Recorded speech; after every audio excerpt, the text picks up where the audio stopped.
Sa Good Vibes, hilig mo magkape? Hilig mo man ang ido o kunkuring? Ini ang ginatanyag sa isa ka cafe sa syudad sa Bacolod kung saan pwede ka makapangape kag pwede mo madala ang imo nga mga pets. May report si Romeo Subaldo. Pagsunod mo pa lang sa Arfogato Dog Cafe, ang ini nga mga ido ang magasugata sa imo.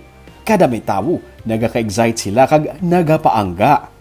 Ini ang mga hinuptanan nga ido sang Salinas family nga nagapanag-iya sang cafe. Hilig sa mga kabataan magkape. Miyembro na sang pamilya nila ang mga ido. Gani, napinsara nila magsugod sang negosyo nga kalingawan sang tanan. Gani napinsara nila magbukas sang dog cafe. Ako namin, may family business. Lang, kami tanan, ako si nanay, mga mangod ko, si tatay.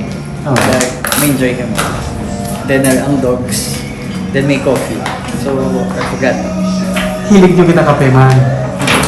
Istorya sang ilananay nga si Rosemin. Hindi niya hilig sang una ang ido pero sa nakasugod na sila sa good, nagdugang na lang nga nagdugang. Sa sulod siyang cafe, makita pa ang mga sketches sang ilang nga mga pets. Sila, pero tanan gid sila si tatay nila, sila tanan. Ako hindi. Pero later, doon na may naman ko. Pati customer, pwede gid makadala sang ilang nga pets. Kag nakahibalo ka mo bala nga mayara man gani sang menu para sa tawo, mayara man sang para sa pets. Ang ilang nga mga dogs, gintagaan man nila sa mga treat. Jacinda.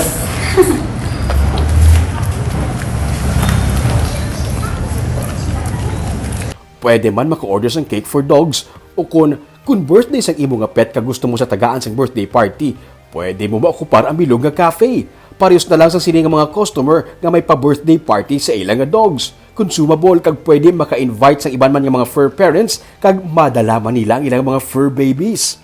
3 pa lang kabulan ang cafe pero nalipay sila kay nakapalipay sila sa iban nga mga pamilya. Sa Jagged Sir kay damo kami nakasmile ng mga families, nakaspend time sila, quality time sa pets nila, sa friends.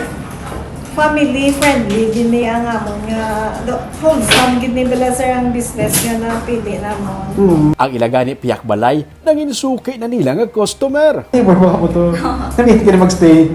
Oo. Okay. Kita mo? Sa balay pa lang nila, ni sa una. Para ka nagkakahat to. Ano biyan ka mo sa ido? Dog lover.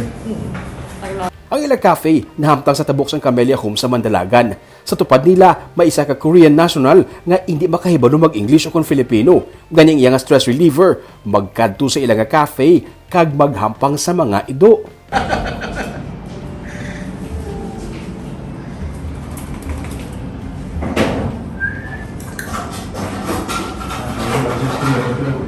Para sa pamilya Salinas, inilang ininegosyo. Ilalang ang ginhimo ang hilig nila, ang kape, kag ang ilang mga hinuptanan.